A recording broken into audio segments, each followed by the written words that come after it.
من لساني يفقهوا قولي رب يسر ولا تعسر وتمم بالخير أما بعد. Assalamualaikum warahmatullahi wabarakatuh. Dan selamat datang saya ucapkan kepada semua yang hadir pada malam ini. Alhamdulillah direzekikan kita sekali lagi dapat bersama-sama dalam majlis ilmu kita pada malam ini. Dan seperti kita sedia maklum, hari Jumaat adalah kuliah tadabbur kita, tapi disebabkan urusan yang tak dapat dielakkan, jadi kita hari ini beralih kepada kuliah khas kita. Dan hari ini direzekikan kita sekali lagi bersama, mungkin semua masih ingatlah muka Ustaz, baru je kita jumpa, Ustaz Amaluddin Arsyad. Saya cuma nak tahu info Ustaz bukanlah Ustazah, dia cakapkan hari tu. Jadi Ustaz adalah pensyarah unit tahfiz di unit 10 Kajang. Dan saya pastilah saya sempat Google, saya tak jumpa juga Ustaz ni belajar kat mana, semua tak jumpa. Tapi saya tengok Ustaz pun ada program dakwah dia kat YouTube ada, dekat beberapa surau sekitar kawasan lah ya, insyaAllah. Jadi hari ini kita menjemput Fadil Ustaz untuk mengupas satu tajuk yang saya rasa amat menarik untuk mengenal penghuni syurga di dunia. Jadi sebelum itu untuk sahabat-sahabat yang baru hadir pada malam ini, sebabkan kita buka untuk orang lain. Jadi kalau nak jemput sahabat-sahabat yang lain masuk pun diizinkan ya. Jadi Ustaz, saya dengan ini menyerahkanlah majlis kita kepada Ustaz untuk meneruskan kuliah kita pada tajuk yang ditengahkan pada malam ini. Terima kasih Ustaz.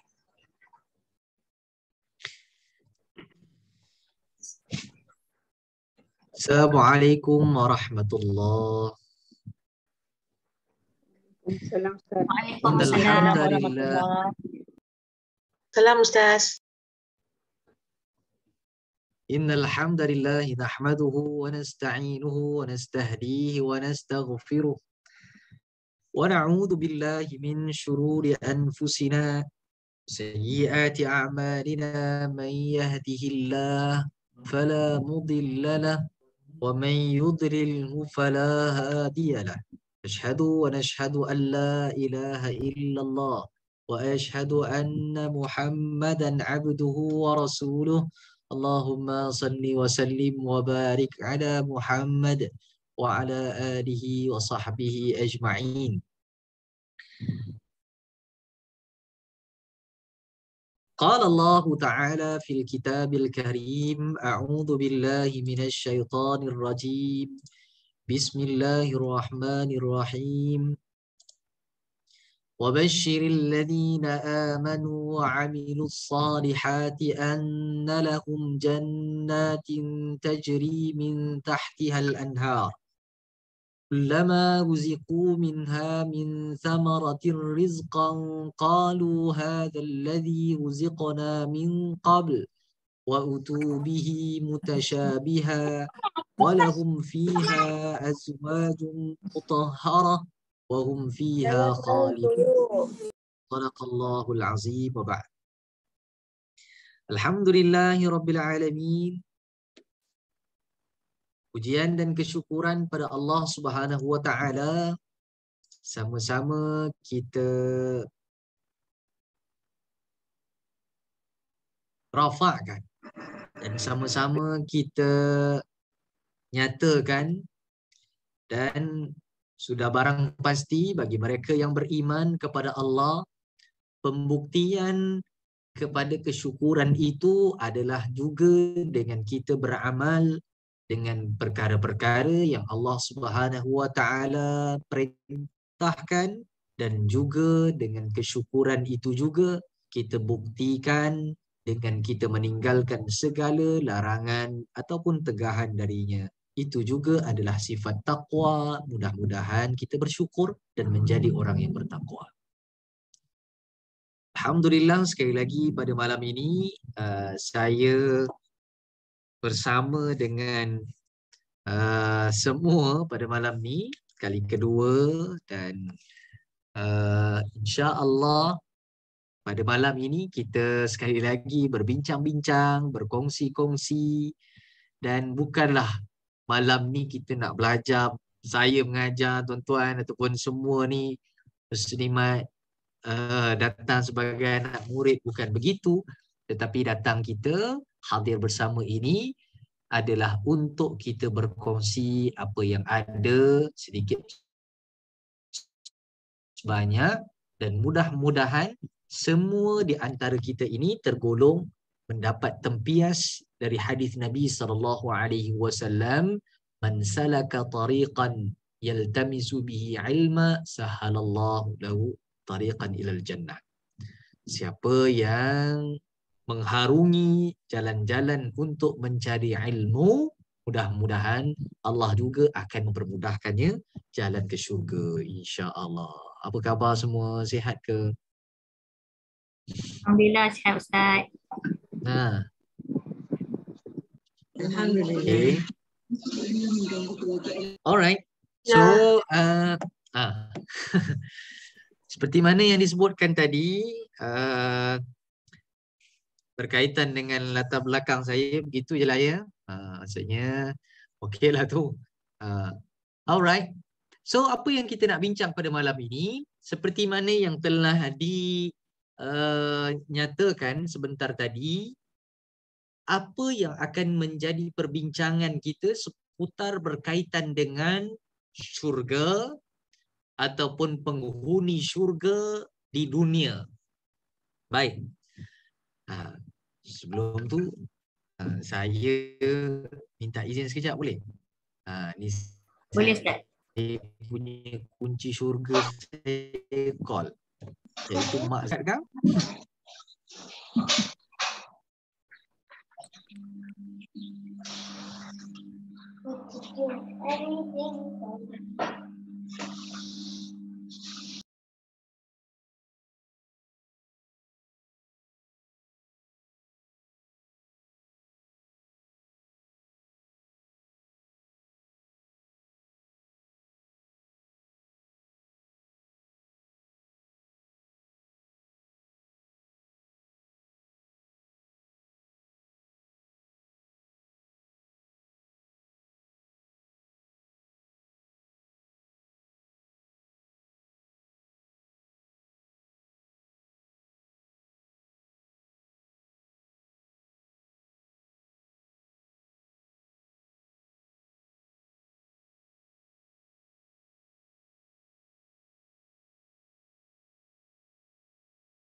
Okey.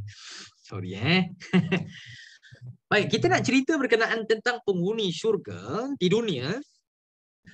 Beberapa perkara yang perlu untuk kita pada awal ini kita bicarakan adalah, pertama, berkaitan dengan penghuni syurga. Baik, inilah impian kita, dan bagi mereka yang beriman kepada Allah Subhanahu Wa Taala, inilah sasaran dan impian, bahkan kejayaan dan kebahagiaan yang hakiki yang manusia nak capai adalah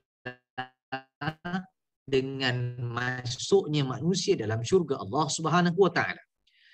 Gambaran soal berkait dengan syurga ini adalah gambaran-gambaran yang datangnya dari Allah Subhanahu Wa Taala melalui ayat-ayat Al-Quran, juga tak kurang daripada banyak cerita berkaitan dengan syurga ini melalui hadis Nabi SAW. Justru apabila kita nak melihat berkaitan dengan syurga, kita nak melihat berkaitan dengan siapakah orang yang akan menghuni syurga, kita juga nak tahu apa kunci dan ciri agar kita termasuk dalam kategori orang yang mewarisi syurga. Maka semuanya itu perlu dirujuk dalam Al-Quran, juga hadis Nabi SAW. Baik. Dalam ayat saya sebentar tadi, perasan tak apabila saya gunakan perkataan kita mewarisi syurga? Kita mewarisi syurga. So, apa kita boleh faham? Adakah syurga ini kita tak dapat? Ada orang kata kita nak dapat syurga, betul. Tetapi syurga itu harganya begitu mahal. Syurga itu harganya tak terjangkau di akal manusia, dan tak terfikirkan berapakah currency ataupun berapakah nilaian yang kita nak letakkan untuk dapatkan syurga ataupun sebahagian daripada apa yang ada di syurga. Takkan mungkin dapat. Sebab syurga itu milik Allah Subhanahu wa taala, mahalnya harga syurga yang tak boleh ditukarkan dengan apa sahaja yang kita lakukan.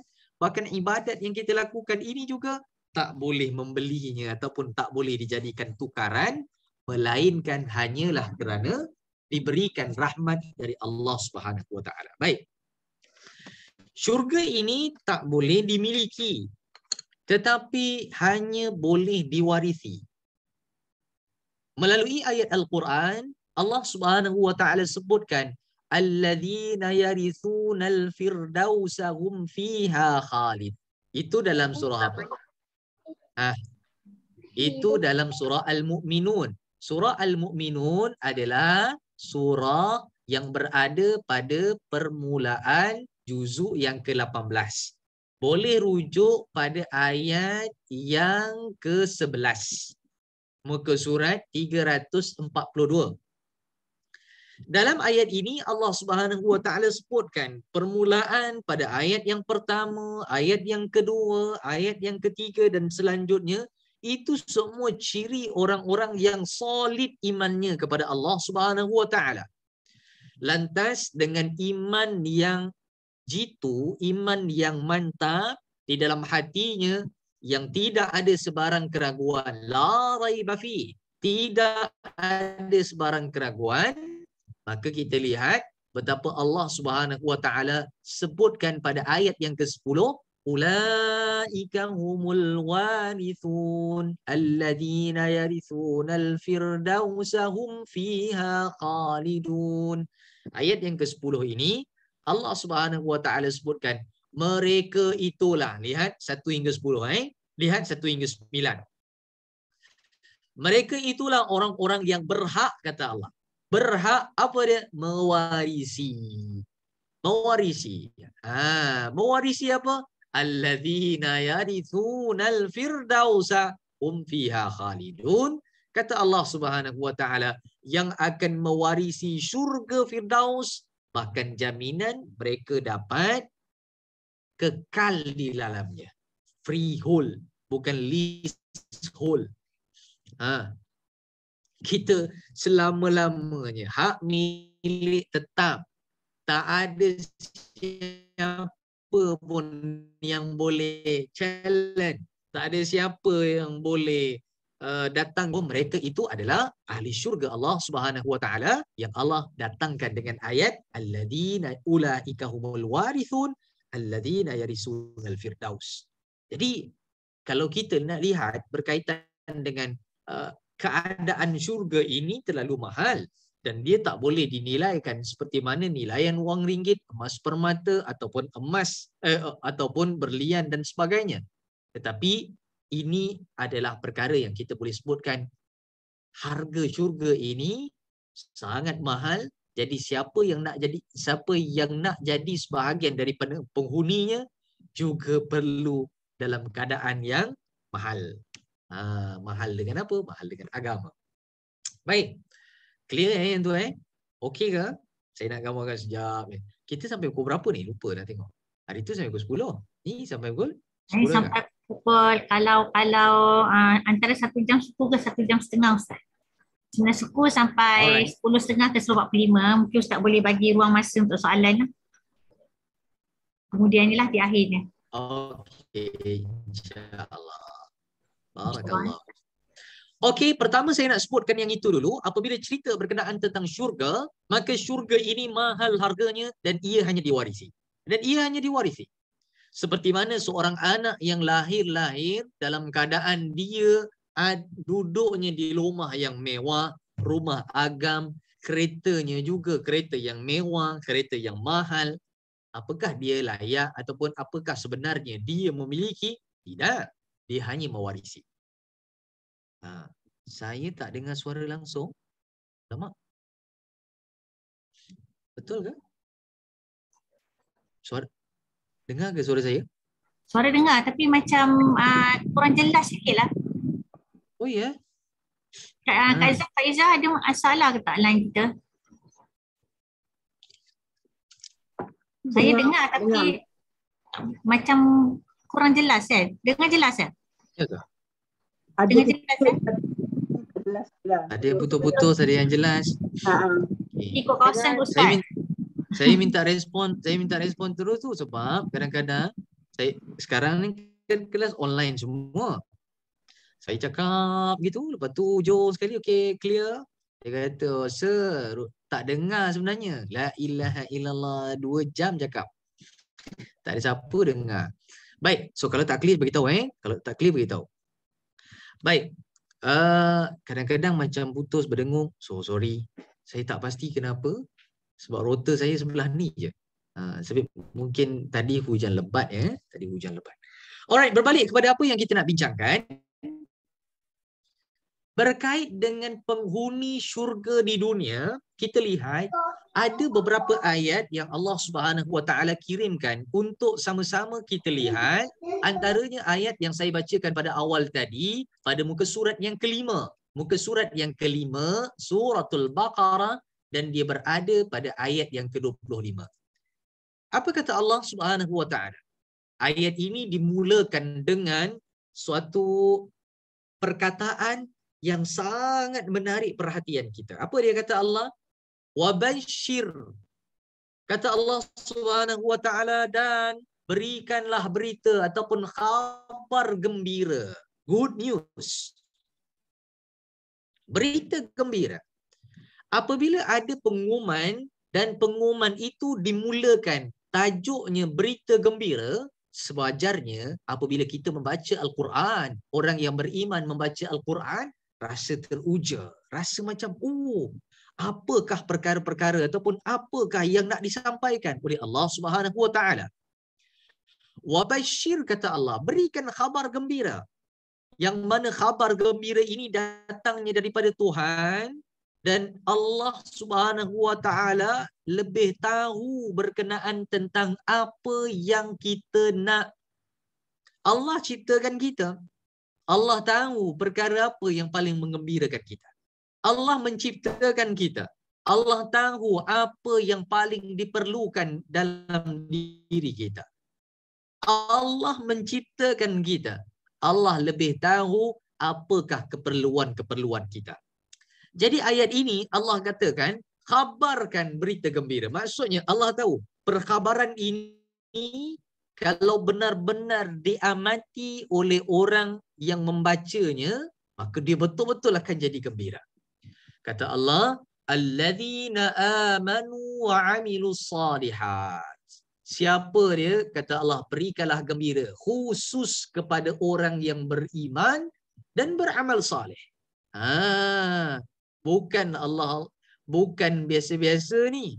Ada spesifik, ada tetamu khusus yang Allah Subhanahu Wa Taala sebutkan melalui ayat ini. Pertama, apa dia?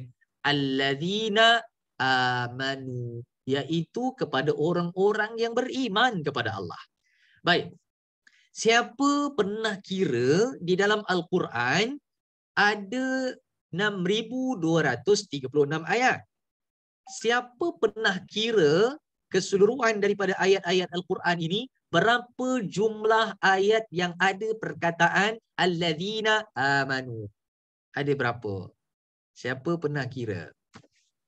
Siapa pernah note kan? Ada tak? Baik. Banyak Ustaz. Tak pernah. It's okay. Tapi kalau kita fikir-fikirkan balik kan, kalau kita fikirkan semula, Allah bagi tawaran, Allah bagi announcement, Allah bagi statement yang takkan mungkin ada pertikaian, tapi statement tu kadang-kadang kita tak catch up kan, kita tak pick up ambil. Ini statement daripada Allah ni jaminan ni. Ni jaminan. Apabila statement keluar daripada tabung haji 3.1%, semua orang ambil. Semua orang ambil tahu. Ini tabung haji announce. Kita nak tunggu tu announcement. Betul. Tetapi apa kata kalau announcement daripada Allah ini, alladzina amanu ataupun ya ayyuhalladzina amanu, kita notekan, kita jadikan dia sebagai nota-nota sebagai panduan dan kita lihat apa yang Allah nak katakan. Alladzina amanu, ayat ini cerita berkenaan tentang orang-orang yang beriman. Para ulama sebutkan sekurang-kurangnya ada 1080 kali pengulangan. Yang tahu dalam 80 lebih ayat. Betul? Lebih daripada itu, jauh lebih. Seruan-seruan kepada orang beriman ini selalu banyak. Jadi timbul, kenapa pula seruan kepada orang beriman ni banyak di dalam Al-Quran? Memanglah. Sebab apabila Al-Quran ini diturunkan, maka orang yang beriman dengan Al-Quran, pastinya mereka akan ambil pengajaran. Mereka akan mengambil pengajaran daripada Al-Quran. Quran turun tapi orang tak beriman, maka dia tak akan ambil pengajaran daripada Al-Quran. Mungkin hanya sekadar membaca dan menghafaznya. Baik. Wabashiril ladzina amanu wa 'amilus salihat. Allah katakan beri berita gembira kepada orang yang beriman dan beramal saleh.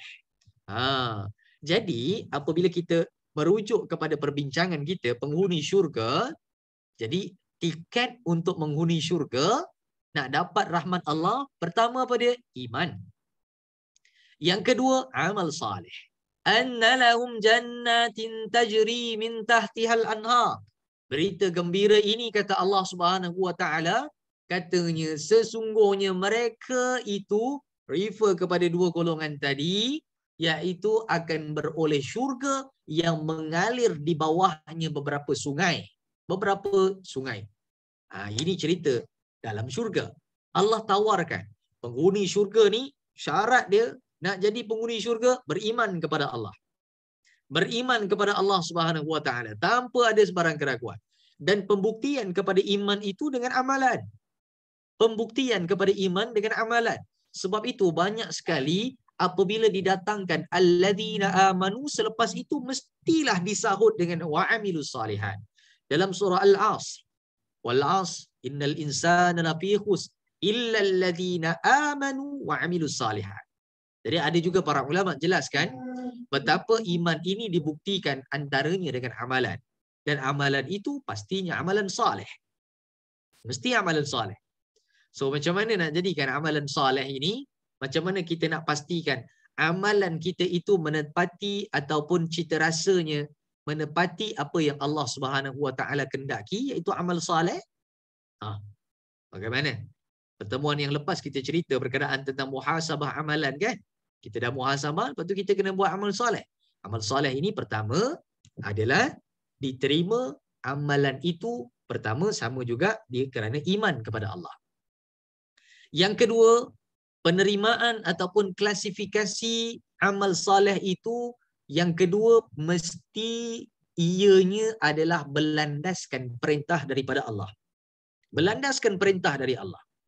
Justru kalau perintah Allah Subhanahu wa taala itu didatangkan kepada manusia, walaupun dari sudut logik akal manusia ianya bertentangan, walaupun dari sudut penerimaan manusia ianya nampak macam kontradik, tetapi itu perintah daripada Allah, ia dikira amal soleh. Nak tahu buktinya? Nak tengok buktinya? Baik, buktinya contoh banyak dalam Al-Quran kan? Banyak dalam Al-Quran. Saya diceritakan juga berkenaan tentang latar belakang kumpulan ni. Ini ada banyak terlibat dengan Tadabbur Center kan? Betul? Ustaz Syahri dan ustaz-ustaz yang lainnya juga. Ada juga yang ikut sertai. Saya segan juga kalau nak cakap ni, tapi sekurang-kurangnya kita berkongsi lah ya. Kalau kurang nanti tambah. Baik. Wa amilus salihat, amal soleh itu pertama kerana iman, yang kedua kerana ia perintah daripada Allah. Ceritanya kalau kita lihat yang paling mudah untuk kita fahami, iaitu latar kisah ujian-ujian yang Allah Subhanahu wa taala susunkan sebagai satu kronologi khusus kepada Nabi Ibrahim alaihissalam. Kepada Nabi Ibrahim alaihissalam. Dalam Al-Quran Allah Subhanahu wa taala sebutkan melalui surah Al-Baqarah. Kata Allah Subhanahu wa taala, Nabi Ibrahim ini Allah datangkan dengan ujian demi ujian. disebutkan berkenaan tentang ujian itu dengan kalimah bikalimatin, merujuk kepada siri ujian yang banyak. Kita lihat permulaan awal Nabi Ibrahim alaihissalam, antara perkara yang dihadapinya, dia berhadapan dengan seorang ayah yang mana ayahnya tidak beriman. Bukan sekadar tidak beriman, maka ayahnya juga ada disebutkan orang yang tegar dalam menyembah berhala. Lihat dalam surah Maryam, bagaimana dialog di antara seorang anak yang saleh berhadapan dengan ayahnya. Walaupun ayahnya keras, walaupun ayahnya itu menolak ajakan daripada anaknya yang saleh ini, Nabi Ibrahim, tetapi di situ kita boleh ambil pengajaran, kelompok dialog itu merujuk kepada seorang anak perlu santun dengan ayah dan ibu. Walaupun ayah dan ibu dalam keadaan mereka mungkin sahaja melakukan kesalahan. Anak gitu, macam mana pun. Bahkan disebutkan dalam ayat tu kan, ya abati. Perkataan ya abati itu merujuk kepada panggilan seorang anak kepada ayah. Ya abati. Betul? Ya abi pun wahai ayahku. Ya waladi pun ayahku. Tetapi kenapa Allah Subhanahu Wa Taala gunakan perkataan ya abati? Baik, itu rahsia apabila kita meneliti Al-Quran yang diturunkan dalam bahasa Arab, rupa-rupanya perkataan ya abati itu adalah panggilan yang paling mulia, paling santun seorang anak kepada ayahnya. Boleh je panggil ya abi.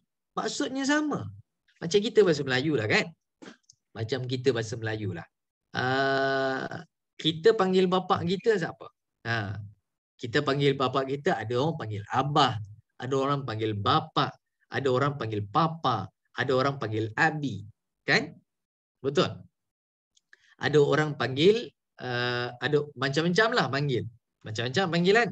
Tapi kalau bahasa Melayu kita, yang paling klasik panggilan anak kepada ayah apa dia? Wahai ayahandaku. Kan? Contoh dalam raya lah ya, Dr. Marina. Contoh waktu raya lah kan. Biasanya kita apa? Oh, kita panggil ayahanda dan bonda. Masa dululah tulis masa kat raya tu. Betul lah. Sekarang mana ada kat raya, WhatsApp dia. Itu pun forward. Kadang-kadang nak bagi mak ayah WhatsApp hari raya tu, kita pun main forward je. Rupanya yang kita forward tu, ucapan raya tu kepada anak. Terbalik. Kepada anak. Kita pun nampak macam cantik je, kita forward kan, bagi mak, bagi ayah. Siapa anak, siapa bapa ni, siapa anak, siapa mak ni. Baik, saya nak sebutkan bahawa perkataan ayahanda tu klasik. Kalaulah kita biasa guna dengan perkataan wahai abah, mak, tiba-tiba balik sekali-sekala ni, ataupun balik nanti kita panggil wahai ayahanda tu. Gigil mak ayah kita. Ini apa pula yang dia minta je ni? Geran tanah hari tu dia dah minta dah. Contoh. Minta maaf sahabat semua. Saya kalau malam-malam macam ni memang santai-santai je. Baik. Begitu keadaannya. Apa yang disebutkan berkait dengan Nabi Ibrahim alaihissalam, dia berhadapan dengan ayahnya tetapi masih lagi berada dalam keadaan yang saleh. Berbalik kepada cerita Nabi Ibrahim alaihissalam, siri ujian-ujian yang Allah letakkan. Itu pertama. Yang kedua, Nabi Ibrahim alaihissalam ini dikurniakan anak dalam keadaan yang lewat. Itu ujian. Dan kita pun tahu apabila Nabi Ibrahim alaihissalam melalui surah As-Saffat, Allah rakamkan permohonan Nabi Ibrahim pada ayat yang ke-100. Pada ayat yang ke-100, Allah Subhanahu Wa Taala rakamkan Nabi Ibrahim minta, Rabbi habli minas salihin. Ya Allah, ya Tuhanku, kurniakanku zuriat ataupun keturunan yang saleh. Kan? Allah jawab, Allah beritahu dalam surah As-Saffat pada ayat selanjutnya 101, fabasyarnahu bighulamin halim. Berikanlah berita gembira kepada Nabi Ibrahim itu akan dikurniakan dengan anak yang sifatnya santun, halim, lembut. Dahsyat. Tuan-tuan, pada ayat yang ke-100 itu doa yang perlu diamalkan bagi mereka yang sedang hamil. Bagus. Yang tak hamil pun boleh, tak ada masalah. Yang sedang hamil terutamanya para ulama ada sebutkan pada selepas daripada first trimester. First trimester iaitu pada lepas daripada 4 bulan, apabila telah pun ditiupkan roh, nafkhur ruh, maka pada ketika itu anak tersebut tadi dah ada ruhnya, maka perbanyakkanlah doa, perbanyakkanlah amalan soleh, telah pun dibuktikan secara saintifik. Setakat saya baca, Allah Ta'ala mungkin ada yang lebih pakar kat sini, tapi setakat yang saya baca telah dibuktikan secara saintifik, perangai mak ayah pada anaknya bermula dalam kandungan 4 bulan, maka dia akan memberikan kesan kepada anak tersebut. Mak ayah banyak baca Quran, maka anak itu dah mudahannya dia cepat untuk menghafaz Al-Quran dan pembacaan Qurannya baik. Anak yang mak ayahnya suka baca buku, so banyaklah mak ayah yang jenis suka masa kandungan dia tu dia suka duduk dalam majlis ilmu, so mudah-mudahan anak yang di dalam kandungannya juga adalah mereka yang mencintai ilmu. Baik. Namun kita pun tahu apabila keluar anak Nabi Ibrahim alaihissalam, iaitu seorang nabi yang mulia, Nabi Ismail, apa ujian kepada Nabi Ibrahim? Allah perintahkan, wahai Nabi Ibrahim, sekarang ini kamu bawa isteri kamu dan kamu bawa anak kamu yang masih kecil ini pergi ke satu lembah yang kering kontang. Ini juga disebutkan dalam surah Ibrahim, biwadin ghairi zi zar'in, di satu lembah yang tidak ada tanam-tanaman, kering kontang, orang pun tak ada, semua tak ada. Semua tak ada. Can you imagine? Cannot. Takkan boleh kita bayangkan. Kita boleh bayangkan, tak ada apa-apa kan? Tak ada apa-apa. Tak ada apa-apa kita sekarang ni, sekurang-kurangnya kita pergi dapur kita. Tak ada apa-apa lah. Cuba buka peti ais tu. Cuba buka ais. Mesti ada sikit pun ada. Kurang-kurang gula. Kalau tak ada gula pun garam. Minum je lah garam. Air garam. Sikit jadilah.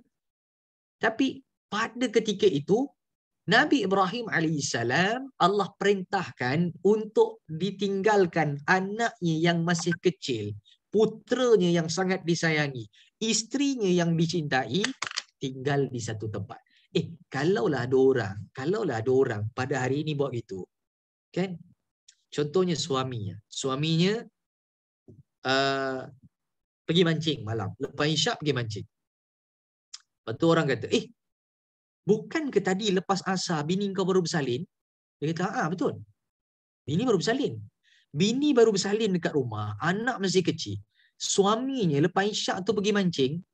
Apa orang kata? Orang kecam. Dia kata, kau ni agak-agak lah. Isteri baru je bersalin tadi. Baru je lepas bersalin. Kau dah duduk sini mancing. Bukan nak kata mancing tu salah. Saya nak bagi faham gitu je. Maksudnya semua orang tak terima. Semua orang kata apa? Tak betul-betul lah dia ni. Tak betul-betul. Jangan nak kata ayah misali, jangan nak kata suami misali. Ini semua memang tak ada ni. Kan? Tuan-tuan. Ini keadaan. Tetapi apabila keadaan itu landasannya adalah perintah Allah, maka dia termasuk dengan amilus salihat. Amal salih. Lagi apa? Lagilah tuan-tuan, ada satu lagi cerita yang kita pun tahu. Betapa Nabi Ibrahim alaihissalam menyatakan, ara fil manam, aku melihat dalam mimpiku, aku anni azbahuk. Zal tu kita kena sebut dengan cara hujung lidah tu kena gigi. Jangan berdesir. Dia bukan huruf as-safir. Zai, itu. Kadang-kadang kita dengar bacaan-bacaan tu ada sedikit tersasar, tapi it's okay, belajar. Kan? Zal. Sekat kat situ. Sekat. Jangan itu zai. Itu za. Tajuk sikit lah ya. Baik. Anni azbahuk. Aku ini, ayah kandung kamu ini, aku bermimpi bahawa aku sembelih kamu. Oh, yang tadi baru ditinggalkan, itu pun kalau kita fikir ikut manusia biasa kita, pastinya mendapat kecaman yang hebat daripada para netizen yang tidak tidak henti-henti bertali arus membantainya. Ini lagilah anak yang sebaik-baik anak yang dijamin dengan sifatnya halim oleh Allah Subhanahu Wa Taala, tiba-tiba ayahnya sendiri nak sembelih lah. Macam mana ni? Tapi tuan-tuan, hadirin muslimin, muslimat yang dirahmati Allah Subhanahu Wa Taala sekalian, yang namanya perintah Allah apabila dilaksanakan, maka dia jadi amal soleh. Dia jadi amal soleh. Amal soleh yang kita lakukan, maka itulah di antara jaminan untuk dijadikan ataupun sebahagian daripada anna lahum jannatin tajri min tahtihal anhar ila akhir ayat. Baik. Kita teruskan sikit dia bincang ayat ni, lepas tu kita pindah kepada poin yang lain. Kullama ruziku minha min thamaratin rizqan qalu hadha alladhi ruziqna min qabl. Tiap-tiap kali mereka diberikan satu pemberian dari sejenis buah-buahan syurga itu, mereka berkata, inilah yang telah diberikan kepada kami yang terdahulu. Dan mereka diberikan rezeki itu yang sama rupanya tetapi berlainan hakikatnya. Kerana di syurga Allah Subhanahu Wa Taala pastinya berbeza dengan apa yang ada di dunia. Bahkan dalam juzuk yang ke-30 cerita banyak berkenaan tentang hari kiamat, syurga, neraka. Para ulama, di antaranya ulama tafsir, Syekh Dr. Muhammad Wahbah Az-Zuhaili dalam tafsirannya, Tafsir Munir, menjelaskan ada ayat-ayat yang menceritakan soal nikmat syurga, di antaranya madu. Madu yang dimakan di dunia memang rasanya manis, tetapi madu yang akan diberikan kepada ahli syurga di syurga kelak, pastinya manisnya ataupun rasanya berbeza. Rasanya berbeza. Mesti begitu. Baik.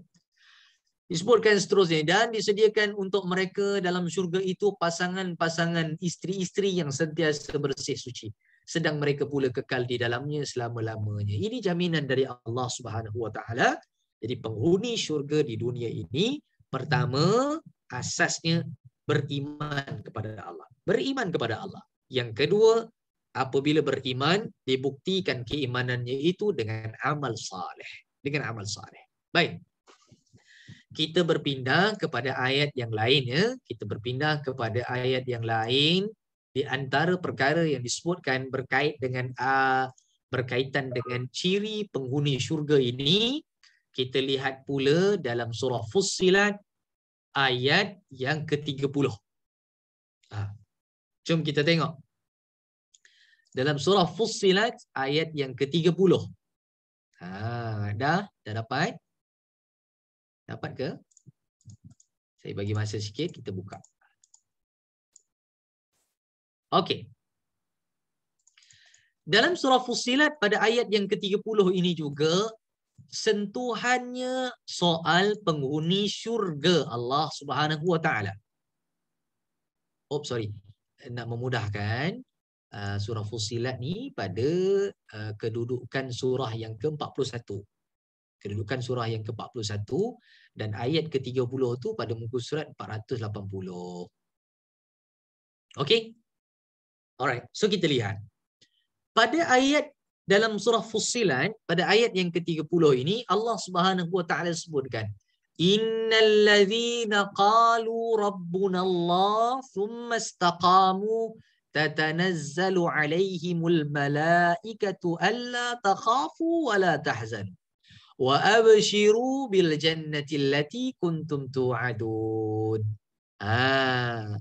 Apabila baca ayat ini, maka kita pun nampak, ada sekali lagi ayat yang cerita berkenaan tentang berita yang baik, khabar yang baik, iaitu bil jannah. Wa abshiru bil jannah. Wa abshiru bil jannah. Apa kata Allah Subhanahu Wa Taala?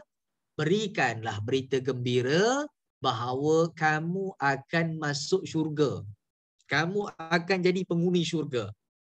Tapi kita lihat dulu pada awal ayat tersebut.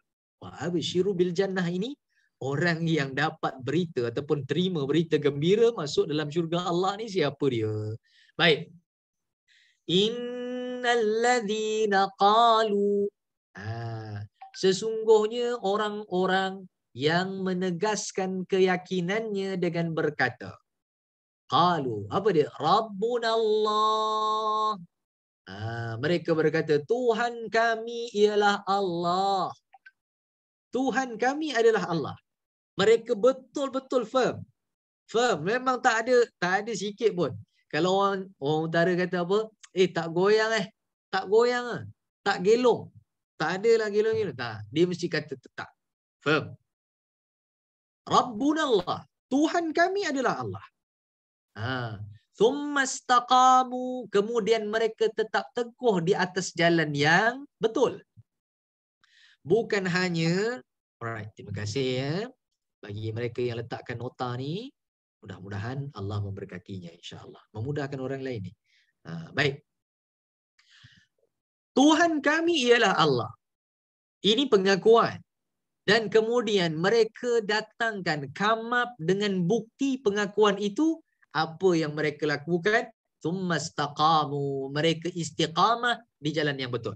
Jadi perkara ini saya nak sebutkan sedikit. Pertama, lihat perkataan Rabbuna. Rabbuna. Rabb. Apa maksud perkataan Rabb? Tuhan. Biasanya kita kata itu, ya Rabb, wahai Tuhan. Tetapi ingatkan kita berkenaan tentang Rabb itu dikaitkan dengan rububiyah. Para ulama sebutkan apabila perkataan Rabb itu digunakan, maka perkataan Rabb itu membawa maksud Tuhan, yes betul. Tetapi Tuhan yang bagaimana? Tuhan yang sifatnya menjaga, memelihara, memaafkan, mengampuni, merawat, memberikan, menganugerahkan, mengurniakan dan semuanya. Lihat, alhamdulillahi rabbil alamin. Segala puji bagi Allah, Tuhan yang mengawal, menguasai sekalian alam. Kenapa tak digunakan alhamdulillahi ilahil alamin? Padahal ayat pertama tu bismillahi. Ayat bawah Rabb. Itu nanti kita bincang lain lah perkataan-perkataannya. Kenapa Rabb itu, kenapa ilah. Baik. Tapi Rabb itu membawa maksud yang paling mudah untuk kita fahami, seringkasnya pada malam ini, iaitu Rabb, Tuhan yang kita katakan bahawa inilah Tuhan yang memberikan sesuatu perkara ataupun yang mengurniakan kepada kita dengan bermacam-macam. Perasan tak kita? Sebelum saya cakap, perasan tak? Mesti tak perasan. Selepas saya cakap, insya-Allah saya rasa ramai perasan. Doa-doa yang kita sebutkan kepada Allah Subhanahu Wa Taala, permulaan doa tu kita sebut apa? Rabbana. Betul. Betul. Cuba lihat pada ayat yang ada dalam suratul Baqarah ayat 201, muka surat 31. Wa minhum man yaqul Rabbana atina fid dunya hasanah wa fil akhirati hasanatan wa qina azaban nar. Tengok kita mulakan dengan Rabbana. Lagi apa dia?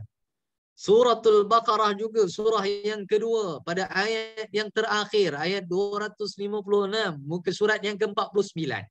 Dapat? Baik. Ayatnya apa? La yukallifullahu nafsan illa wus'aha. Laha ma kasabat wa 'alaiha maktasabat. Selepas daripada ayat itu, perhatikan ada berapa kali perkataan Rabbana? Ada beberapa kali perkataan Rabbana. Jadi kita hafal kan? Kita hafal sebab apa? Kita bacalah masa baca la yukallifullahu nafsan illa wus'aha laha ma kasabat wa 'alaiha maktasabat. Rabbana la tu'akhidna in nasina aw akhtana. Apa maksudnya? Ya Tuhan kami, ya Allah, ya Tuhan kami. Rabbana la tu'akhidna.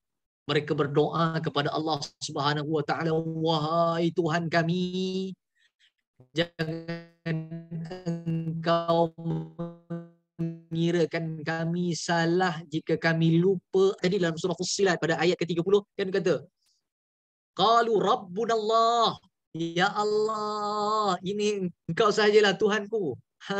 Kita mohon antaranya pada doa-doa yang ada dalam Al-Quran. Pertama.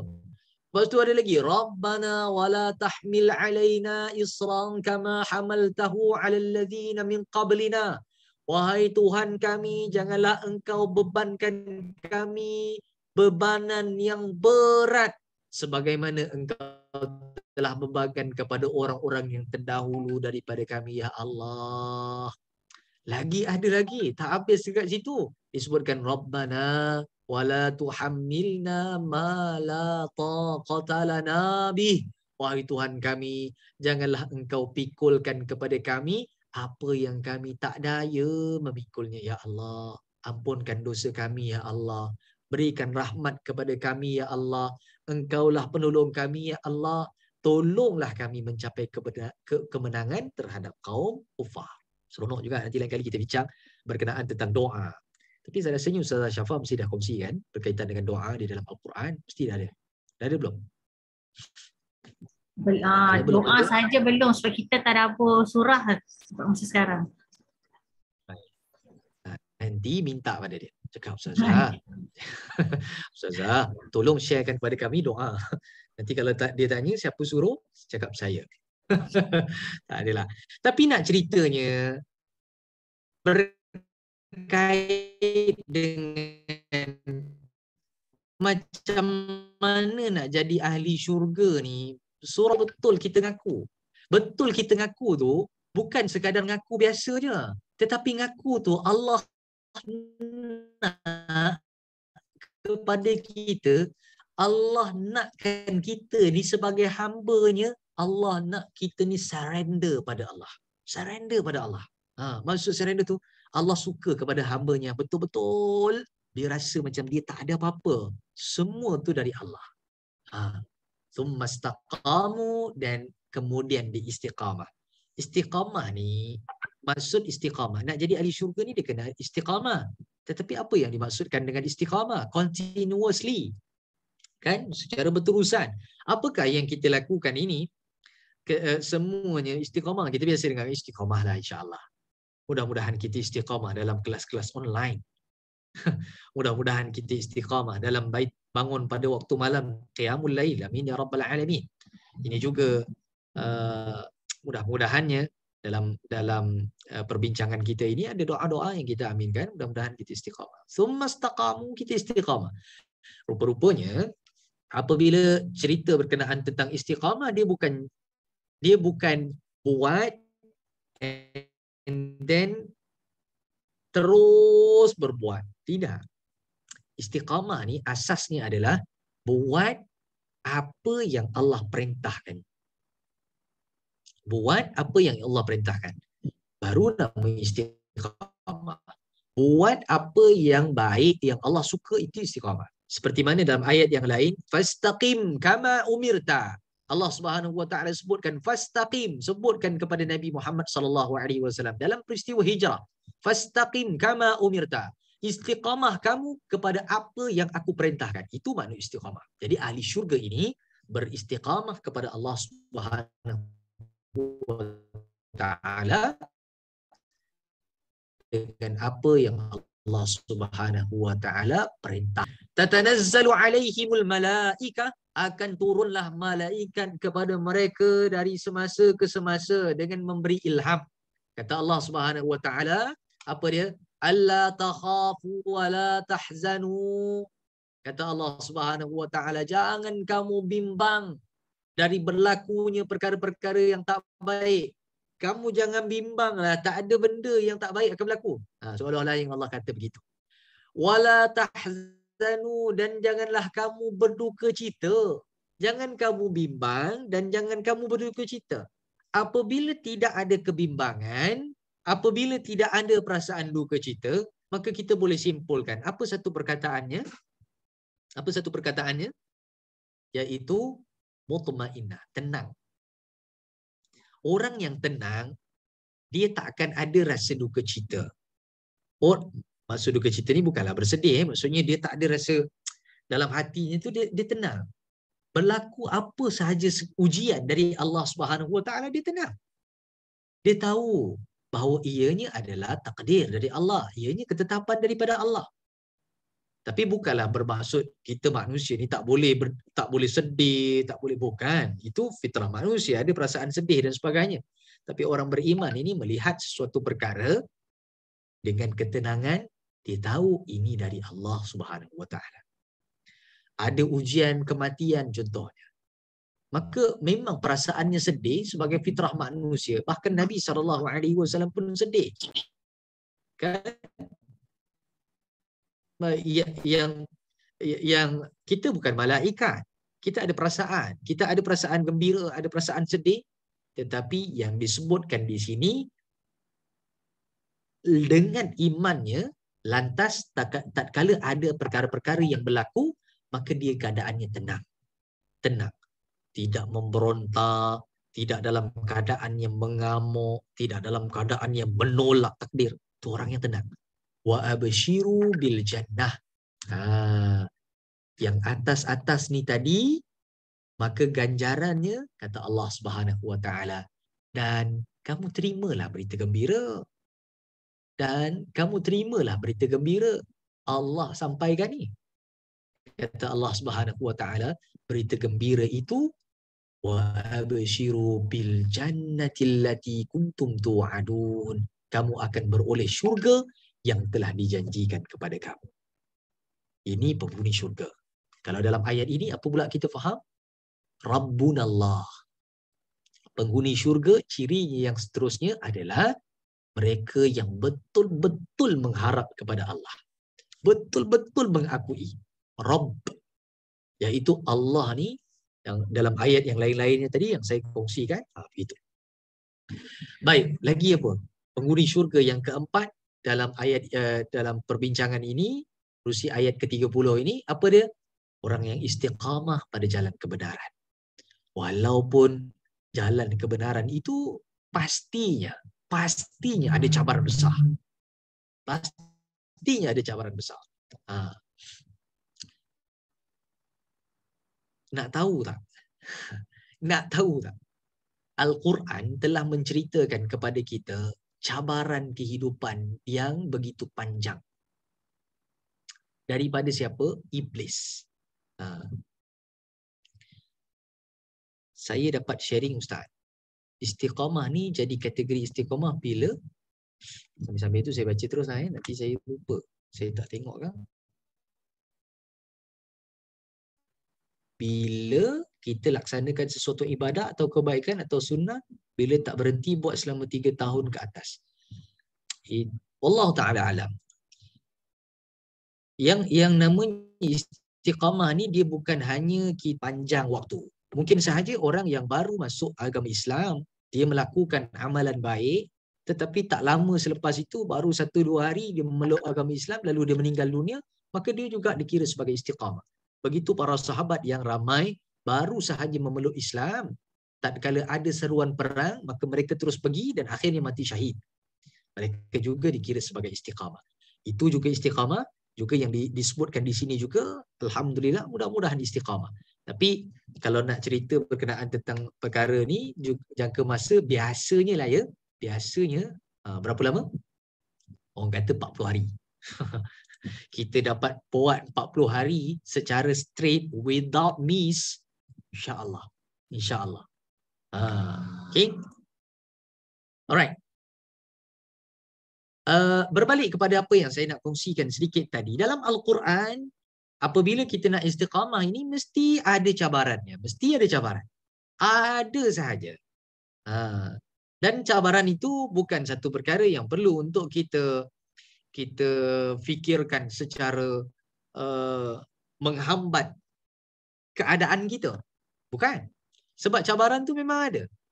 Bahkan para nabi yang terdahulu, Allah Subhanahu Wa Taala berikan cabaran-cabaran mereka. Jadi kita pun rasa macam, cabaran untuk istiqamah ini memang besar. Memang besar. Sama ada cabaran itu datangnya daripada luaran ataupun cabarannya lagi besar datangnya daripada dalaman diri kita sendiri. Bahkan dalam hadis Nabi SAW, kata Nabi, asyaddul bala, maksudnya sebesar-besar cabaran ataupun ujian yang Allah Subhanahu Wa Taala berikan, yang pertama kepada nabi-nabi, dan kemudiannya kepada orang-orang soleh, kemudiannya kepada orang-orang, maksudnya lagi tinggi keadaan mereka nak dekat dengan Allah, lagi mereka letakkan keazaman dan tekad untuk istiqamah, lagilah banyak cabaran. Betul tak? Betul kan? Cabaran kita banyak, tapi alhamdulillah kita doa pada Allah Subhanahu Wa Taala, Rabbunallah, minta pada Allah, ya Allah, cabaran itu tadi, ya Allah, jangan bebankan kami dengan benda yang kami tak larat, ya Allah. Ayat ke-30 ni cuba kita korelasikan ataupun kita kaitkan dengan ayat ke-286 surah Al-Baqarah yang tadi tu. Menarik. Tapi bukan fokus kita pada malam ini. Kita lihat kepada apa yang disebutkan ni tadi. Baik. Ni dah keberapa Tadi 1, 2 pada ayat ke-25 surah Al-Baqarah.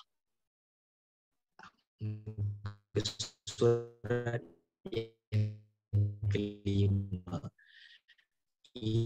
Ini yang keberapa? Yang ketiga, yang ke surah Fussilat ayat ke-30. Lagi pada 10-19 sikit lagi lah. Mungkin satu ayat ataupun sikit lagi kita lihat berkaitan dengan penghuni syurga yang Allah Subhanahu Wa Taala sebutkan di dalam Al-Quran. Berkaitan dengannya, mari kita lihat apa lagi ya.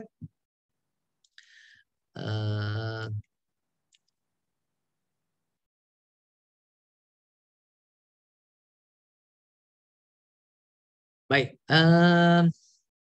banyak ayat-ayat ni. Okey, jom kita tengok satu lagi ayat.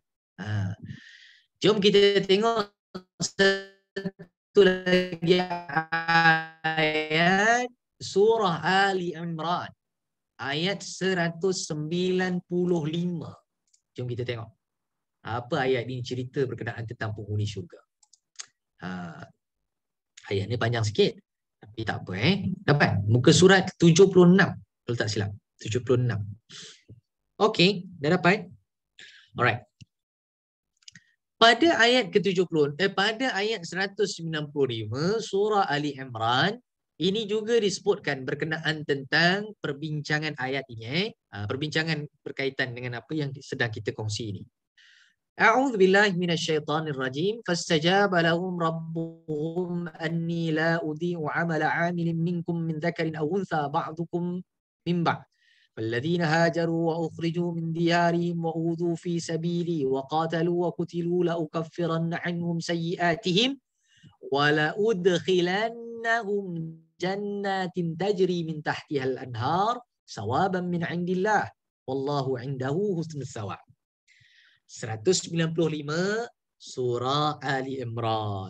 Ini lagi senarai yang akan kita kongsikan. Siapakah penghuni syurga di dunia ni? Kita jadi syurga ni macam mana? Yang tadi kita bincang-bincang, semua tu dekat dunia tu kita kena buat. Satu, beriman dekat dunia, beramal soleh dekat dunia, pengakuan kepada Allah Subhanahu Wa Taala, lantas kita berdoa untuk Allah membantu kita di dunia. Lagi apa? Lagi yang lain-lain ni tadi tu, semua dekat dunia ni dulu. Baik, ini juga mungkin ayat yang terakhir perbincangan kita pada malam ini. Fastajaba lahum rabbuhum, maka Tuhan mereka memperkenankan doa mereka dengan Allah Subhanahu Wa Taala sebutkan. Lihat betul tak kita bincangkan tadi, Rabb, perkataan Rabb itu digunakan. Sebab itu Rabb itu bukan hanya bermaksud Tuhan, tetapi apa yang kita kena fahami, Tuhan yang memakbulkan, Tuhan yang menerima, Tuhan yang memberi, Tuhan yang memperkenankan. Tengok. Juga dalam ayat-ayat yang lain nanti boleh kita tengok. Dalam surah Ghafir pun ada, dalam surah apa lagi? Macam lah. Baik. Anni la udhi'u 'amala 'amilin minkum min dzakarin aw untha. Kata Allah Subhanahu wa taala, sesungguhnya aku tidak akan sia-siakan amal orang-orang yang beramal dari kalangan kamu, sama ada lelaki ataupun perempuan, min dzakarin aw untha. Lelaki ke perempuan, kata Allah, siapa beramal Allah tak sia-siakan. Allah tak akan sia-siakan. Perkara ini diberikan jaminan oleh Allah Subhanahu wa taala, maka yang kecil ataupun yang besar, berat ataupun ringan, apabila disebutkan berkaitan dengan amal, maka laksanakan. فَمَنْ يَعْمَلْ مِثْقَالَ ذَرَّةٍ خَيْرًا يَرَهُ وَمَنْ يَعْمَلْ مِثْقَالَ ذَرَّةٍ شَرًّا يَرَهُ. Ayat itu dalam surah apa? Ayat itu dalam surah apa? Surah jadi sendiri dah, ramai dah jawab tu. Ramai dah jawab. Walaupun tak buka mic, saya tahu, sebab itu surah yang biasa kita bacakan. Ayat tu, ni saya nak kongsi satu lagi. Ayat tu dalam perbincangan ulama ulumul Quran, ada banyak jenis ayat. Ada banyak jenis ayat. Antara yang dibincangkan ialah apa ayat yang paling digeruni. Memang ada para ulama sebutkan ayat yang berkaitan dengan cerita neraka Jahannam, betul. Ada yang cerita berkenaan tentang siksaan, betul. Tetapi para ulama majoritinya berpendapat ayat yang paling digeruni adalah ayat tadi tu. فَمَنْ يَعْمَلْ مِثْقَالَ ذَرَّةٍ خَيْرًا يَرَهُ وَمَنْ يَعْمَلْ مِثْقَالَ ذَرَّةٍ شَرًّا يَرَهُ. Kita kata apa? Kita kata lah standard lah ayat ni, biasa je kita baca, tak ada keringnya, tak ada apa. Sebab apa kita kata keringnya? Sebab mungkin sahaja, minta maaf sebut saya sebut kita tu termasuk saya dan terutamanya diri saya lah. Mungkin sahaja ayat itu kita tidak fahami dengan sebenar-benar kefahaman ataupun tak mentadabburkannya. Boleh tak kita bayangkan semua benda yang kita buat ini diambil kira? Tak boleh bayang. Sekarang 10.24, 25 hari bulan Februari 2022. Setiap second ataupun setiap detiknya itu dikira oleh Allah Subhanahu Taala. Gerun gitu. Gerun. Gerun. Macam yang kita sebutkan pada pertemuan yang lepas, ayat ni pun mungkin saya ada bincangkan sikit. Gerun. Takkanlah tak takut? Takut. Kan? Kalau dalam bilik tidur kita sentiasa ada CCTV 24/7. Dirakam. Takut gitu. Takut. Walaupun bilik sendiri, tapi takut. Apa sikit ke, ringan ke, besar zarah ke, semuanya itu dalam rekod Allah. Baik akan dibalaskan baik. Tak baik akan diberikan balasan yang tidak baik. Baik. Berbalik kepada ayat tadi, ba'dukum min ba'd, kata Allah Subhanahu wa taala. Apa lagi? Kerana setengah kamu adalah keturunan dari setengahnya diyarihim, kata Allah Subhanahu wa taala. Dan falladhi, maka orang-orang yang berhijrah, falladhina hajaru, betul, kerana menyelamatkan agamanya. Berhijrah kerana menyelamatkan agamanya. Berkorban untuk selamatkan agama, untuk selamatkan agama. Bukan sekadar berhijrah itu membawa fizikal tubuh badannya lari keluar daripada tempat yang tidak kondusif ataupun tempat yang tidak memberikan kesejahteraan dan kedamaian dalam nak beriman. Tetapi sebenarnya hijrah itu membawa diri kita agar tetap dengan agama Allah Subhanahu wa taala. Baik. Dan diusir keluar dari tempat tinggalnya, dan juga yang disakiti dengan berbagai-bagai ujian.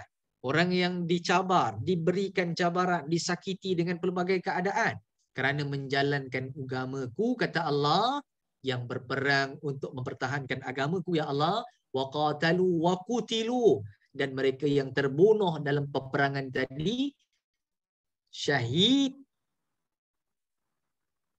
la ukaffiranna anhum sayyiatihim, kata Allah Subhanahu wa taala, aku hapuskan kesalahan-kesalahannya. Aku hapuskan kesalahan-kesalahannya. barulah disebutkan apabila kriteria yang atas-atas tadi ini, iaitu mereka yang beramal dengan amalan saleh, mereka yang berhijrah, iaitu mereka yang benar-benar berhijrah kerana Allah, seperti mana hadis niat, innamal a'malu binniyat wa innamal likulli imri'in ma nawa, faman kanat hijratuhu ila Allah wa rasulih fa hijratuhu ila Allah wa rasulih, wa man kanat hijratuhu ila dunya yusibuha aw imra'atin yankihuha fa hijratuhu ila ma hajara ilaih, atau kama qala sadaqa Rasulullah sallallahu alaihi wasallam.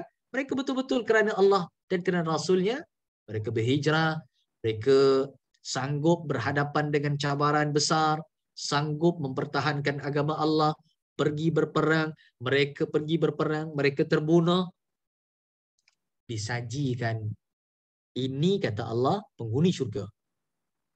Wala udkhilannahum jannatin tajri min tahtihal anhar. Allah kata apa? Sesungguhnya aku akan masukkan mereka ini dalam syurga yang mengalir di bawahnya beberapa sungai. Thawaban min indillah. Thawaban min indillah. Apa kata Allah Subhanahu? Ini sebagai pahala, ganjaran dari Allah Subhanahu wa taala. Dan di penghujung ayat ini, wallahu indahu husnul thawab, Allah Subhanahu wa taala emphasize, berikan lagi penekanan betapa ganjaran di sisi Allah ini lagi besar. Sebab apa? Sebab Allah memang tahu manusia ni dia memang seronok dengan benda yang ada dekat depan matanya. Macam dunia ni kan. Apabila buat sesuatu perkara, maka dia kata, oh alangkah seronoknya dapat benda ni.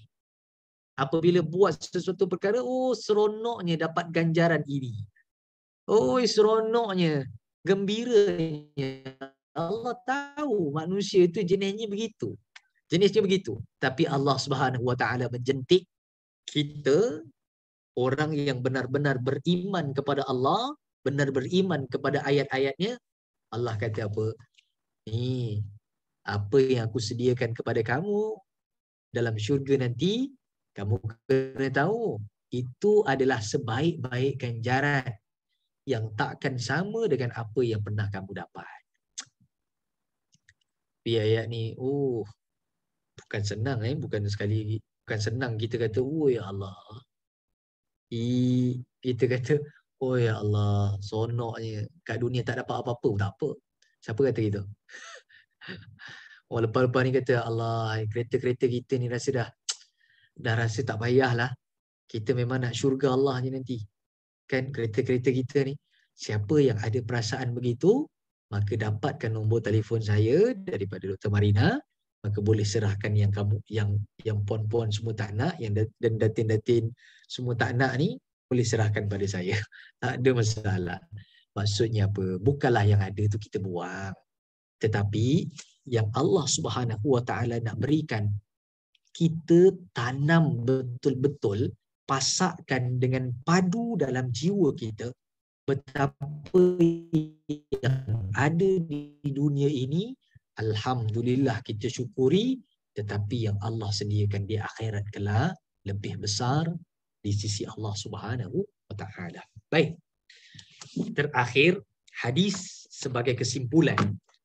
Hadis sebagai kesimpulan untuk perbincangan kita pada malam ini, apa ceritanya? Baik.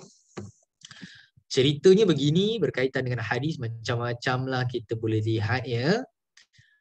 Antaranya yang kita boleh kongsikan,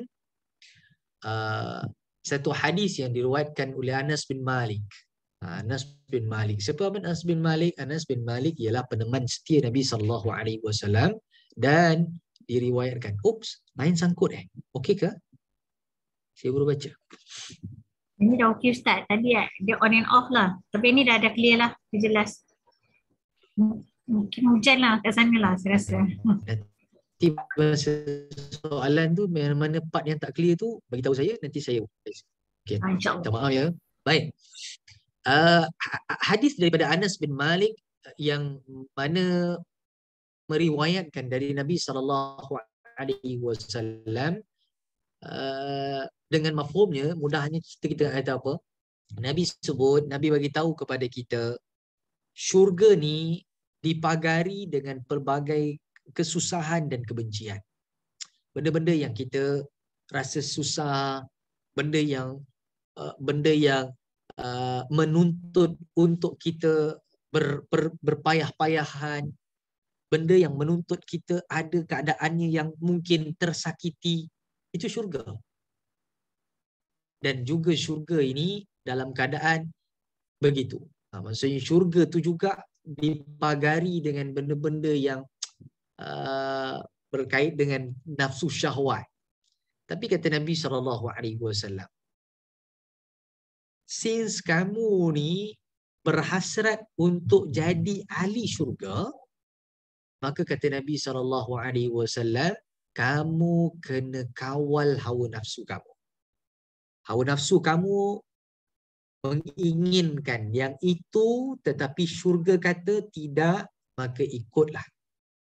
Ikutlah syurga, walaupun memberontak ataupun nafsu syahwat kita bergejolak, nak sangat. Tetapi kita tahu, ini syurga kata macam ni. Syurga mahukan macam ni. Syurga nakkan ada voucher macam ni untuk kita claim masuk dalam syurga Allah Subhanahu Wa Taala nanti. Maka itu yang kita bagi. Jadi penghuni syurga bukan hanya akan bergembira di dunia, tetapi Allah Subhanahu Wa Taala berikan jaminan pasti kegembiraan itu tak dapat kita bayangkan betapa besarnya tatkala nantinya benar-benar direzekikan dalam syurga. Apabila cerita berkenaan tentang syurga ni, mesti kita kena tahu berkaitan dengan neraka. Mesti kita kena tahu berkaitan dengan neraka. Ini dua-dua benda kan. Macam mana kita nak tahu manisnya air, maka kita kena tahu air yang tawar tu bagaimana rasanya. Okay. So kesimpulannya, apa yang kita bincangkan tadi, ayat-ayat utamanya dalam suratul Baqarah ayat ke-25, itu ciri pertama, kedua. Lepas tu dalam surah Fussilat ayat ke-30, kan? Surah Fussilat ayat ke-30. Itu juga ada ceritanya berkenaan tentang macam mana kita nak jadi ahli syurga. Dekat dunia ni kita kena buat apa? Lepas tu kita bincang pada ayat yang ketiga tadi, 195 Ali Imran. Betul Betul Surat 76. Tu ada nota tu. Terima kasih. So mudah-mudahan itu sedikit sebanyak yang boleh kita ambil iktibar dan ambil pengajaran daripada apa yang kita kongsi-kongsikan pada malam ini, yang mungkin sahaja tidak lebih daripada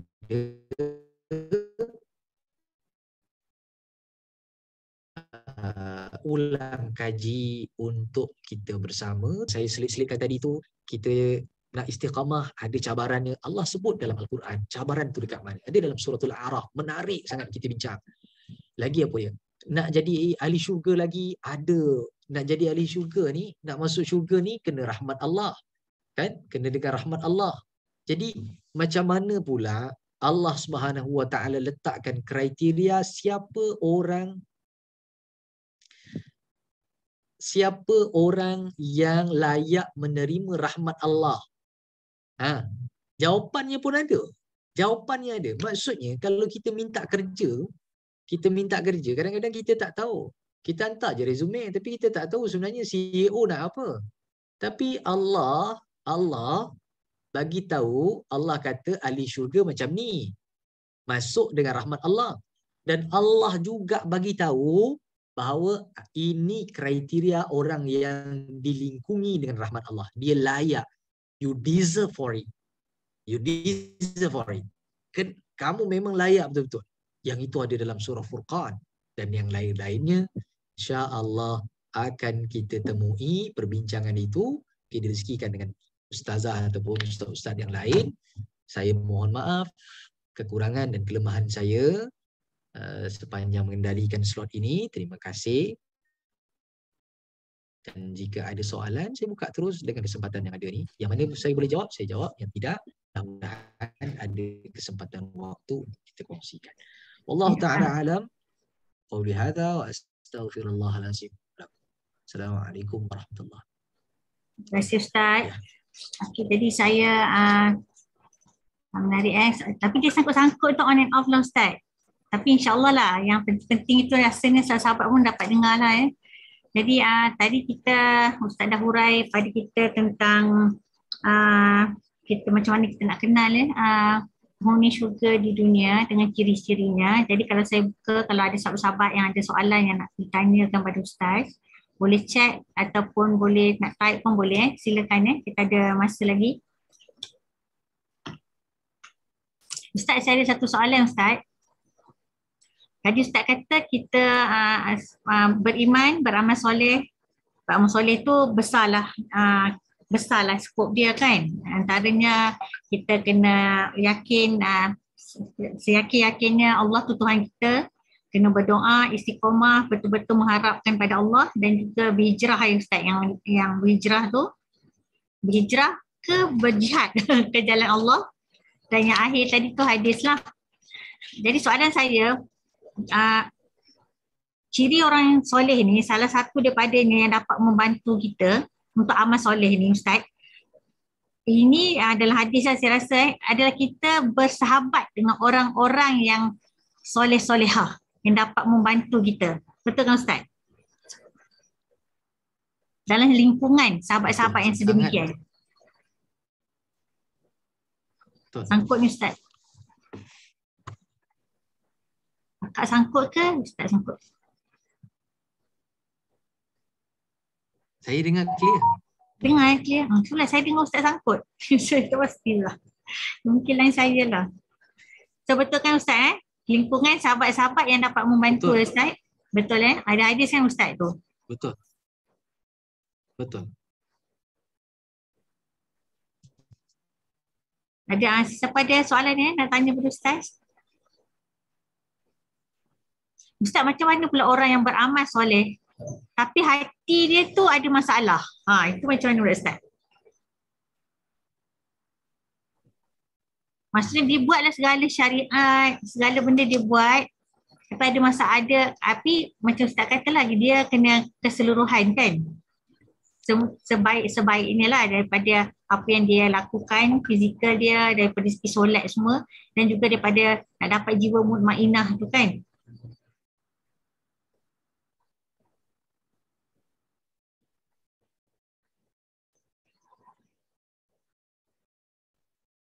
Sangkut. Saya tak dengar sangat. Itulah, saya pun sangkut. Ada orang lain dengar tak?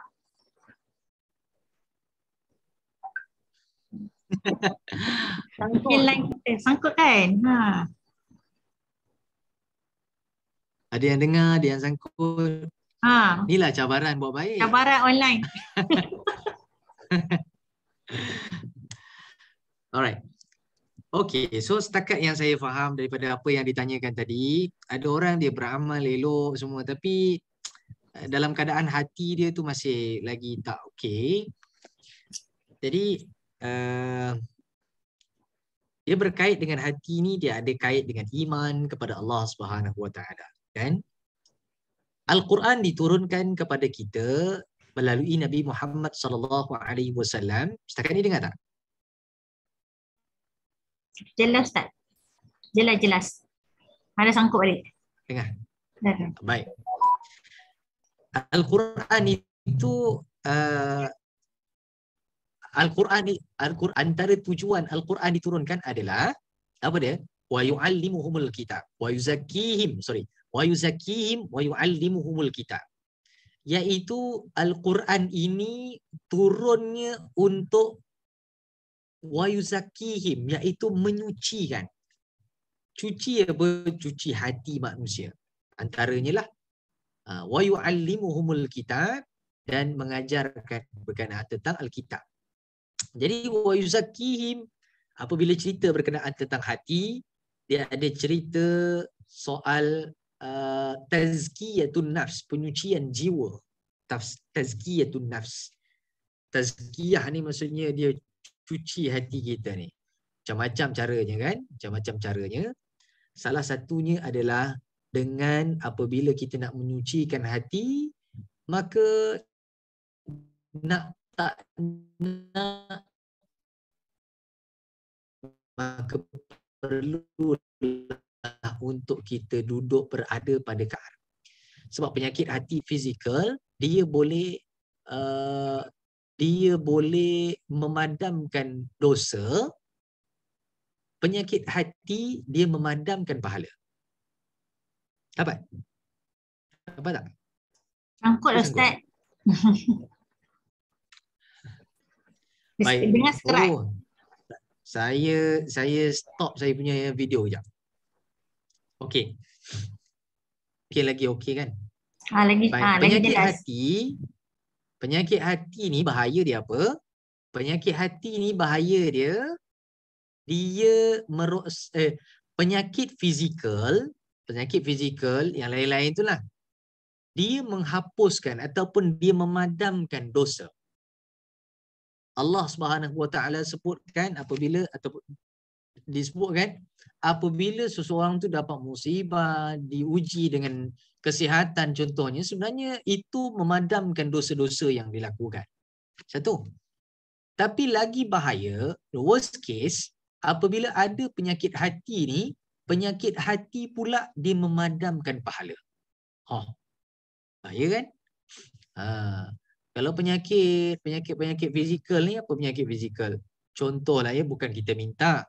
Tetapi andainya ada mana-mana yang diuji dengan ujian kesihatan, sebenarnya Allah nak memberikan keampunan, Allah nak membinasakan dosa-dosa yang terpalit pada diri seseorang.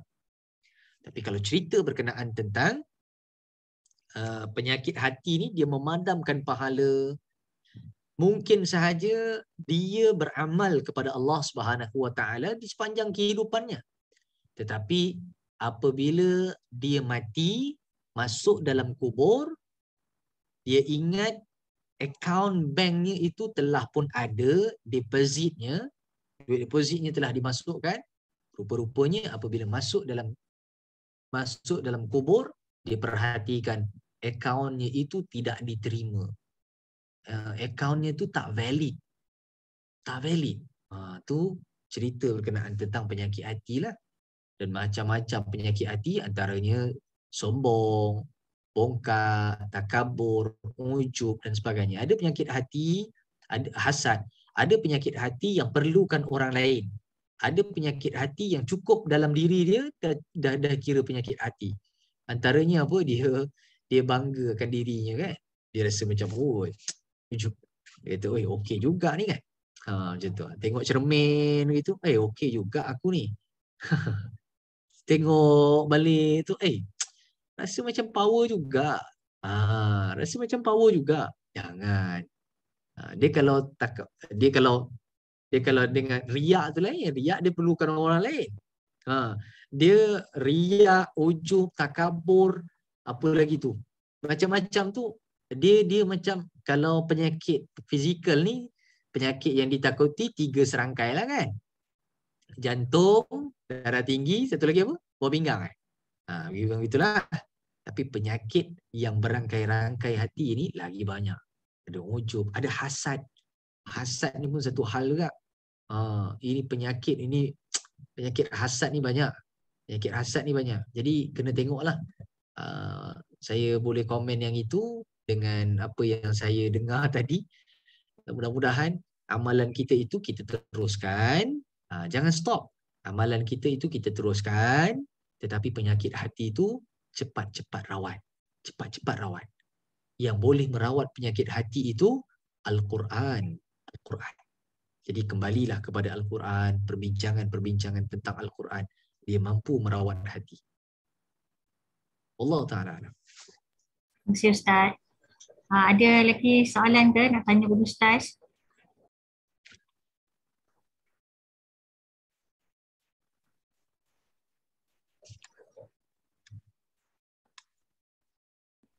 Ada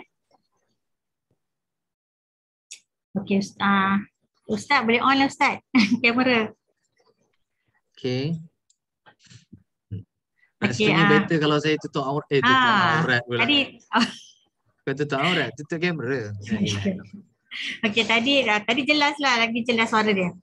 Jadi saya rasa Saya rasa tak ada soalan daripada jemaah semua. Ada soalan Ustaz kejap. Assalamualaikum Ustaz. Mohon maaf Ustaz, Ana ada soalan. Seseorang yang sering kali terjerumus dalam dosa dan beranggapan Allah itu Maha Pengampun, adakah dia termasuk dalam kategori mempermainkan rahmat Allah?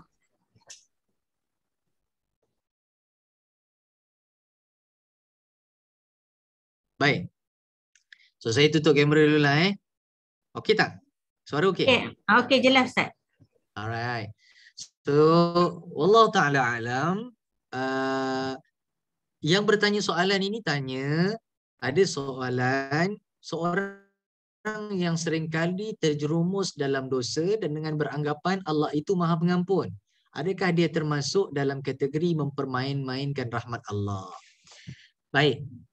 Allah Subhanahu Wa Ta'ala memang tahu perangai manusia. Memang tahu sangat. Allah tahu manusia ni apabila dia buat salah, nanti dia minta ampun, and then dia repeat again. Dia buat lagi. Allah tahu benda tu. Nanti Allah pun tahu apabila kita minta ampun pada Allah Subhanahu Wa Ta'ala, apabila satu tahap nanti, maka dia buat lagi. Allah Subhanahu Wa Ta'ala tahu sangat perangai manusia ini. Tetapi sebenarnya apabila Allah Subhanahu Wa Ta'ala ini melihat hamba-hambanya, Allah suka kepada hambanya yang kembali kepada Allah Subhanahu Wa Ta'ala. Allah tahu kita buat salah. Allah tahu kita suka ulang kesalahan. Allah tahu kita pernah buat dosa tu, and then sometimes nanti kita akan buat lagi. Allah tahu. Tapi Allah Subhanahu Wa Ta'ala suka hambanya itu yang datang kepada Allah dengan beritahu pada Allah, ya Allah, aku telah berdosa kepadamu. Ya Allah, aku minta ampun kepadamu. Ya Allah, dengan apa yang aku lakukan ini, ya Allah, berikanlah maghfirah, keampunan daripadamu, ya Allah. Kerana apa? Kalaulah tak diampunkan, maka aku ni tak ada buat apa-apa, ya Allah. Seperti mana yang kita lihat dalam Sayyidul Istighfar. Sayyidul Istighfar ni dia punya kalimah dan susunan Sayyidul Istighfar itu dari Nabi SAW. Panjang pula kalau kita nak teruskan ni. Cuma saya nak katakan betapa taubat yang kita minta pada Allah, keampunan yang kita minta pada Allah, asasnya pertama apa dia? Dia mengakui ataupun dia mengaku salah. Dia mengaku salah. Seperti ayahanda kita, Nabi Adam AS. Dia mengaku salah. Sebab itu dalam Al-Quran, qala, mereka berdua, Nabi Adam dan juga Hawa. Beritahu, Rabbana zalamna anfusana. Ya Allah, ya Tuhan kami. Tuhan yang mengampunkan. Tuhan yang memberikan kemaafan. Tuhan yang memberikan keampunan. Zalamna, kami ini telah menzalimi diri kami. Lihat. Doa ni minta pada Allah Subhanahu Wa Ta'ala pun ada caranya. Quran ajar caranya. Jadi kalau nak menjawab soalan ini, memang manusia ni akan repeat dosa. Tetapi dengan bahasa mudahnya, walaupun repeat dosa, tapi jangan sekali-kali kalau dalam bahasanya saya senang cerita, jangan sekali-kali menganjing. Menganjing. Apa bahasa yang lebih tepatnya? Kalau ada, letakkan kat situ. Jangan sekali-kali seolah-olah macam mencabar. Jangan. Alah, tak kisah. Kita buat dosa ni nanti, esok lusa kita taubatlah. Kan Allah tu maha pengampun. Seolah-olah begitu. Nak mempermain-mainkan. Jangan. Yang itu yang Allah murka. Yang itu yang Allah tak terima. Kalau kita buat dosa, minta terus ampun pada Allah. Ada dalam Al-Quran. Lepas buat dosa, terus minta ampun pada Allah. Ya Allah, tadi dia buat dosa ni. Tapi bukan dalam keadaan mempermain-mainkan. So, adakah dia dikategori dalam kategori mempermain-mainkan rahmat Allah? Mudah-mudahan tidak. Mudah-mudahan tidak. Okay? Tapi kalau memang sengaja. sengaja saja buat ni. Kita pun tahu sebenarnya. Kita pun tahu apa yang kita buat ni banyak salahnya, banyak dosanya. Tapi kita minta pada Allah, ya Allah ampunkan. Sebab itu dalam perbincangan doa ada perkataan ujibu. Panjang nanti. Tapi doa yang kita minta pada Allah Subhanahu Wa Taala dan keampunan yang kita minta ini, dia didatangkan dengan fi'lul mudhari. Fi'lul mudhari. So fi'lul mudhari ni ada 3 lah. Ada 3 sekurang-kurangnya. Dia past tense, dia past, lepas tu dia apa? Dia ada 3 cirinya. Past, continuous and future. 3 benda. Maksudnya benda yang dah berlalu, minta pada Allah, Allah ampunkan. Benda yang sekarang, minta pada Allah, Allah ampunkan. Benda yang akan datang, minta pada Allah, Allah pun ampunkan. Allah pun dengar. Jadi itu antara perkara yang saya nak sebutkan. Jangan berputus asa daripada minta taubat, minta keampunan daripada Allah dengan bertaubat, dan jangan pula berputus asa daripada rahmat Allah. Selagi mana kita datang kepada Allah itu dengan hati yang betul-betul ikhlas nak minta ampun, Allah ampunkan insya-Allah. Wallahu ta'ala. Terima kasih Ustaz. Jadi saya rasa kita untuk majlis kita sampai setakat ini, saya mengucapkan terima kasih pada Al-Fadhil Ustaz Ahmaduddin Arsyad atas kesudian Ustaz untuk